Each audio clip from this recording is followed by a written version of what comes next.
عزیز طلبہ السلام علیکم۔ آج اردو کے سبق میں ہم خاکے کی مدد سے کہانی لکھنا سیکھیں گے۔ کہانیاں زمانہ قدیم سے انسان خصوصاً بچوں کی دلچسپی کا باعث ہیں۔ کہانی ہمیں تاریخ کے بارے میں بتاتی ہے اور ہمارے اخلاق و عمل کو بہتر بنانے میں اہم کردار ادا کرتی ہے۔ خاکے کی مدد سے کہانی لکھنا ایک فن ہے۔ خاکے میں کہانی کا مختصر حوالہ دیا جاتا ہے۔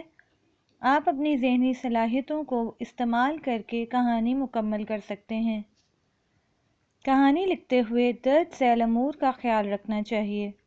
کہانی ہمیشہ گزرے ہوئے زمانے میں لکھیں، لیکن اگر آپ کہانی میں دو لوگوں کی گفتگو شامل کر رہے ہیں تو بات کی مناسبت سے زمانے کا خیال رکھیں۔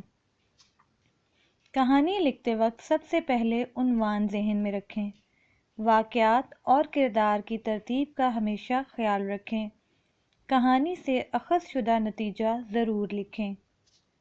آپ سے التماس ہے کہ آپ نرگس کتاب صفحہ نمبر 21 کھول لیں۔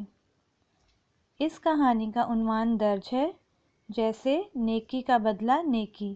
آپ اپنی مرضی سے عنوان بدل بھی سکتے ہیں۔ آئیے کہانی کی پڑھائی کا آغاز کرتے ہیں۔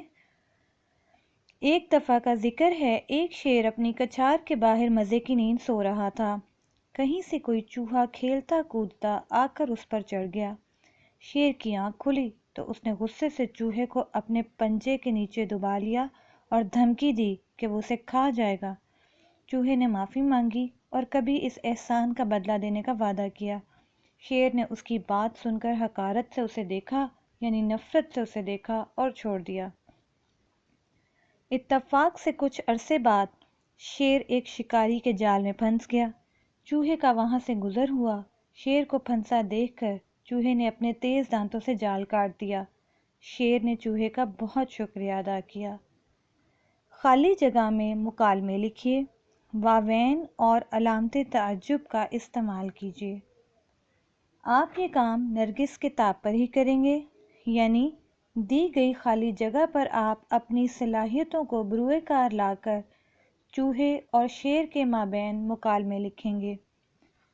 کسی کے کہے ہوئے الفاظ واوین میں لکھتے ہیں اور علامت تعجب کا استعمال اس وقت ہوتا ہے جب کسی سے بات کی جا رہی ہو یا خوشی، رنج یا حیرت کا اظہار کیا جا رہا ہو۔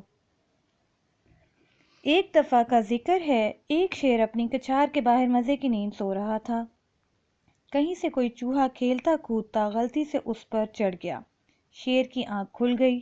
اس نے غصے سے چوہے کو اپنے پنجے کے نیچے دبا لیا اور غرا کر بولا، غرا کر یعنی غصے میں بولا۔ آپ سوچئے اور لکھیے، شیر نے غصے میں کیا کہا ہوگا؟ چوہے نے معافی چاہی اور کہا۔ اس خالی جگہ میں آپ ایسی بات لکھیں گے جس میں چوہا التجا کر رہا ہو کہ شیر اسے چھوڑ دے۔